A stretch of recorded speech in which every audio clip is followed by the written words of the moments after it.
This podcast is presented by the Prince George's County Memorial Library System. Hi, this is Darlene from the These Books Made Me podcast. As a bonus episode, we have an interview with Ingrid Satelmajer, a professor at the University of Maryland who helped shed some light on Pride and Prejudice, Jane Austen, and our enduring obsession with her work. Hi, could you introduce yourself? Sure. My name is Ingrid Satelmajer, and I teach at the University of Maryland College Park. And I'm really happy to be here to talk to you about Jane Austen and Pride and Prejudice today. Yes, thank you. So I know that you had a class, regarding Jane Austen before. Could you describe the class to us? Sure. So the title of my Jane Austen class was Jane Austen, Her World, Our Obsession. And I taught it for, 5 times as a seminar for the honors program at the University of Maryland, starting in the fall of 2009. And then I think for the last time, I believe it was maybe the spring of 2018. And this was a class that, from the title, as you would expect, it was a class where we read Austen's novels. So we read usually 5 of the 6 major novels, always Pride and Prejudice, Emma, and Persuasion, and then usually 2 of the 3 others. So some combination of Northanger Abbey, Sense and Sensibility, and Mansfield Park. And so it was a class where we tried to understand the events in the context of those novels, of the details of Austen's world. But the other part of it is that word obsession in the title as well. So it was a class that was also about the idea of fan culture and the idea of being into an author or books or the world that person was exploring. I don't know if I would say that was the time period that was the peak of interest about Austen, but there was a ton of buzz around Austen at the time. And, just a few things to mention, you had 2004 Pride and Prejudice, you had 2005, the theater version of Pride and Prejudice with Keira Knightley. And you had in 2009, the publication of Pride and Prejudice and Zombies. And so you had this interesting mix, and those are just 3 things. Way more than that. So it was just kind of this really interesting moment, I think, where there was a lot of attention. It was a course the students had requested, actually. And so to me, it was a really interesting class to teach because it raised a lot of debates about what did it mean to be a fan and really get caught up in an author, and why are we drawn to something? What does it say about ourselves? What do we gain or lose by being fans? So that was what the course looked at.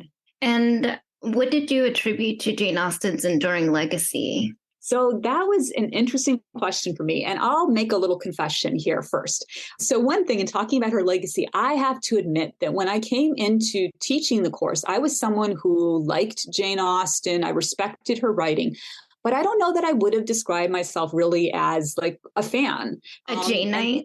A Janeite, exactly. So to me, it was but I knew people who were, I had known people who were since I was in college. And, my first experience actually of Pride and Prejudice was from one of my really good friends in college who had this 1980 Masterpiece Theater version or BBC version of it on videotape. And we sat and just watched one videotape after another. And she was really a Janeite, totally into Jane Austen, very, just intrigued. So part of what was so interesting to me was thinking about that legacy and that question of why was, my friend at that time period so into Jane Austen? Why were my students so caught up in her? Why were there all these, fan fiction versions of things coming out? It was the era of the internet too, really taking off. And so you could see people writing all these things. So when I think about what it is that really makes her last, maybe a few things come to mind. First off, I think the stories and the characters are really good. And the situations are very intriguing. So there's often a kind of built-in suspense to the situation that Austen has set up. I think of them, a lot of them are kind of the situation of the middle. Something isn't a character's not living in a really horrific situation or a super, easy or great situation entirely. And that person's life is a little bit on a, possible teeter-totter type of thing where you could see things, really go down or really go up for them. There's a humanness to the stories as well. There's the wit, there's the themes, there are the language too. And one thing about her language, I'll say, is that she's really great to sit and read on the page. But the other thing is she also reads really well out loud. So if you, are into audiobooks, she's a great writer, for listening to being read out loud. But just a couple more points about the adaptability. I think that about her legacy, I would say. Adaptability is, I think, part of it. So I think that we also have her legacy because of what she's inspired. And she inspires people to make things. She inspires people to want to do their own version of Austen's world or to try to capture it in some way. And I think there are really two components there. One component is that there's often a preservationist type of impulse with some people. Some people are they're the people who want to really remember and recall, say, the precise dance steps that people would have taken in Austen's worlds, or what exactly were the dresses that people were wearing, or how would men have, worn hats, or all of those kinds of details, how did people conduct themselves during a formal dinner. But the other component is really that there's an openness to Austen as well. And I remember one scholar's, kind of description of this, and it really stuck with me. And it's true that there's this kind of sense where she's not giving a lot of detailed descriptions or a lot of explanations of things in her books. So you have this lovely openness where people's imaginations, I think, kind of fill in the space. I kind of have come to think of it as a kind of silence in her books, that even as characters talk a lot, there's also all these moments of quiet too. So then you end up with things like Bridget Jones's Diary. I already mentioned Bride and Prejudice, and then things like the Lizzie Bennet diaries, the vlog version that got developed eventually. So I think that sense, that mix of people really loving something there and wanting to hold on to it, but also a kind of openness has been very important for her legacy. Yeah, I agree. And I think that was very evident, I think, in your class. Would you say that the same reasons that you kind of touched on already are why Pride and Prejudice specifically resonates with people today? Or do you think there's something more to that story? No, that's a really good question. I think that, because Pride and Prejudice really does stand out in the group as, I think, the book that, the most people are familiar with. And a big part of it is Elizabeth Bennet, the main character, Lizzie Bennet. And it's interesting to see. I remember when you were in my class, I don't know if you remember this, but there was all this interest at the time in a Broadway with personality tests. And it was this era of BuzzFeed quizzes, which I was, I guess they're still out there that people still do them. But we actually included them in our podcasts because it's such a nostalgic thing for people of our era, for millennials. So I think it's just funny that you're even bringing it up as well.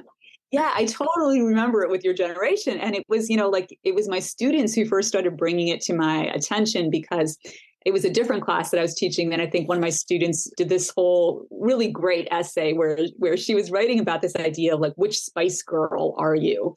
And she used it as a way to frame her analysis. So I was thinking about how with Elizabeth Bennet, she's a really interesting character in that I think that's the character that so many people always wanted. If you took a Jane Austen personality test, that's who people wanted to come out as. They wanted to be Elizabeth Bennet. So there's something about, I think there is something certainly about her as a protagonist that really makes Pride and Prejudice in particular really stand out. Maybe also something too about the romantic story, the love story. And, I don't know if it's because maybe there's a bit of a Cinderella sensibility to it where, you're watching Elizabeth Bennet kind of removed from a challenging situation, and the whole Bennet family, removed from what was the challenging economic situation, and seeing her, become really wealthy at the end. So there's something kind of that's really about maybe connected to that. And then some of the other stories, I'm thinking Emma in particular, there's a really big, I don't know, there's a really big age difference between the two in that romantic story. So anyways, I think there were a lot of reasons that they work, but I think those are two reasons. And then her prose at that time, I think, is really, really quite effective. Yeah, I think so too. I think because we kind of already recorded a bit of it, although we might have to do another part to it. But one thing that we brought up was just how effective I think that her writing is, and like her observations as well. It just kind of, I feel like each time you read it, you get something more out of it. Because this time around, I was reading it, and this is maybe like my third reread. And I think this time around, I was very like keenly focused, and like not on purpose, but like on Mr. Bennet. And I just noticed just like how very mean he is. Like he's very like sharp, like witted. And I knew that before going into it, but I think that was just the one thing that my brain kind of honed in on this time around. Yeah. And speaking of personality quizzes, like at the end of that episode, which I don't know, we had some technical difficulties, but I did take a personality quiz and I was Mr. Bennet, and I was like, how? Oh, you were Mr. Bennet? Yeah. Yeah. Well, I don't know if you remember, I think I started talking about this with your class, and I don't think anybody did this in your section, but in another section, I believe, we talked about the idea of like doing like an undesirable character's personality test, because again, there was this sense that again, like everybody wanted to be Elizabeth Bennet. So it started to become interesting. Like, well, what if you got that? Hey, you're Mr. Collins, like there was kind of the idea that that we should watch out for maybe like it could flatter our sensibilities too much when maybe in truth, like a lot of us aren't like Elizabeth Bennet. Some of us are like Mr. Collins or Mr. Bennet or Mrs. Bennet or other people. So yeah, or Lydia. I feel like Lydia also doesn't really come off too well. Yeah, exactly. But what you're saying about the writing, I think that one of the really interesting things about Pride and Prejudice is how she really throws us into the story. And I used to find that I would feel a little sorry actually sometimes for students who were coming into either that class or when I taught Austen in another class, particularly Pride and Prejudice, and who weren't familiar with her, because to people who know the story already, you jump right into it. The novel starts with this sense of you're getting all these names, you're getting this conversation, and you're hearing about this Netherfield Hall and seeing all these names and so forth. And so I would advise sometimes some of the students, and this is not something I usually did, but I would say, go and watch an adaptation first so that you can kind of just enjoy the writing actually, because it's not going to lead you through in the way that some of the other Austen novels do. Like Sense and Sensibility has a more gradual entrance, I would say, into the story. Yeah, I think I would agree with you because I think it helped that I had read it in another class before. So then when I took, your specific to Jane Austen class, I was just mostly focused on her writing. Mm-hmm, mm-hmm. Yeah. Yeah. So I agree. I think that's actually very helpful advice. And I guess kind of going up, still like talking about Elizabeth Bennet, do you feel like she's a good role model? Or do you feel like there's not much there to kind of say one way or the other, I guess? That's a good question. So when I'm thinking about the idea of what it means to say a character is a good role model, when I hear that, I'm wondering, does that mean like worthy of imitating or an appropriate guide for behavior? What I think she is I think she's a really good and appealing protagonist. I think there's a reason that people want to be Lizzie Bennet. And I think she handles some challenging situations very admirably, but I also think she's very human. And I see this story as very much a story that is about the correction of misperceptions. And, very famously, Austen's earlier version of it was called First Impressions. And so it's about like going from that state to a more mature state of judgment. So I think that certainly she has traits I admire. The arc of her character is about developing your judgment, essentially. So in that sense, yes. And also like her spirit is very fun to see. Also the ability to take a good vigorous walk is really great.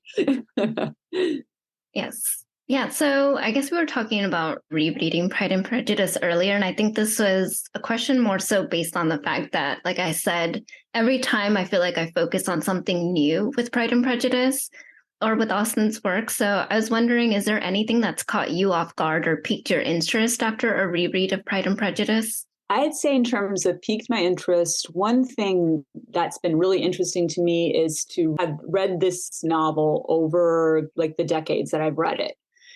And where so much has changed in terms of how books are presented and stories are presented. I think in some ways, like the appeal of the stories that you can really get elements on the first time and understand it, even with the challenge of first getting into the story for the very first time. To me, the thing I've enjoyed is like how much more I can kind of see the geography has become really interesting to me. And that's something that I have to credit not just the books with, but the adaptations. So being able to see the scenes in ways that like I just, from both the reading and what materials weren't available when I was starting with this in the 90s to also the early 90s to also like what the adaptations were like early on and what they didn't show you. So I find it really fun now to do things like just look at maps, essentially at the counties that figure in the novel and to use that to try to get a sense of where the characters are going. I love seeing some of the scenery in the different adaptations and using that to get a sense of the place and, what it might have meant for the characters. So I would say that's one thing that's definitely one place my interest has definitely been piqued. Yeah, and it's interesting because I feel like that also fits with the theme of your class about the obsession with her world, because even though like some of these places aren't real and the first time you're seeing them is in the adaptations. So yeah, going off of that, I mean, there are people who take tours of these locations. Yeah, they'll do like guided tours of the scenery from the 2005 Pride and Prejudice or the 90s version. So yeah, I think it's really interesting that people are just like very interested also in the geography of it. Yeah. And, another thing that comes to my mind is one of my friends who I would have conversations with about Austen with, I think that like the layers of the characters are always so interesting. How you were saying, that you rereading it recently, like Mr. Bennet, Mm-hmm. how mean he seemed essentially. And I think another interesting debate that has come up at times is like whether a person can have some empathy for Mrs. Bennet, for instance. And she's so on the first read, I think very easily dismissed, maybe at least, in the early readings that I was doing of the novel. And then I eventually ended up having conversations with a friend who was starting, you start to see people kind of saying like, well, maybe, she had some good points or some good concerns actually. So I think that our relationship with the characters often changes, like when in life we're reading them, what our situation maybe is, like how we're identifying with or not some of the characters, and then also just more time with them and trying to get to know what their concerns are. Yeah, I think that's what I appreciate about having read some of these books in a class, because I think that it also helps, especially when you're first reading them, as sort of the fact that with these classes, you sort of have a guide through it,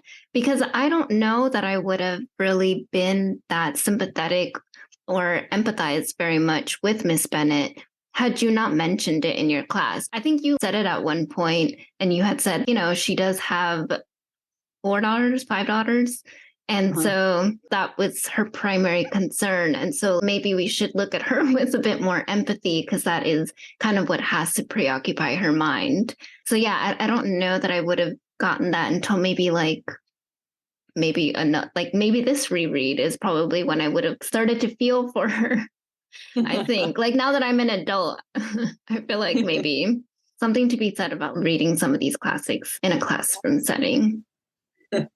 And I guess kind of going off of your class as well is, what's your favorite thing about teaching Jane Austen and her work? Okay, so I would say that one thing I really loved about the class was that students really showed up for the experience. They wanted to be there. You kind of knew what you were getting if you came into a Jane Austen class, essentially.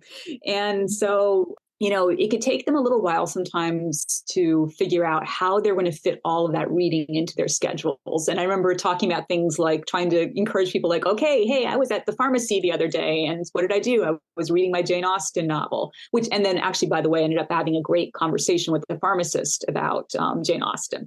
So, and this is in a world of increasingly fragmented attention spans. So getting people to really sit down with a book and many books and go through them. But they read. And they were, you all were like so engaged in the conversations as well and produced really amazing final projects and papers. I think also like the class really connected me with some of my own friends and family.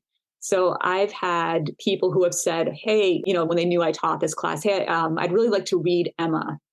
And then have a conversation with you about it. And we would meet for dinner and have that conversation. I have a friend who loves to talk about various screen adaptations of Austen's work and about reading the books. And then here's my favorite example. Okay, so the summer before I taught the class for the first time, I reread the major novels in preparing for it with a retired history professor from my college.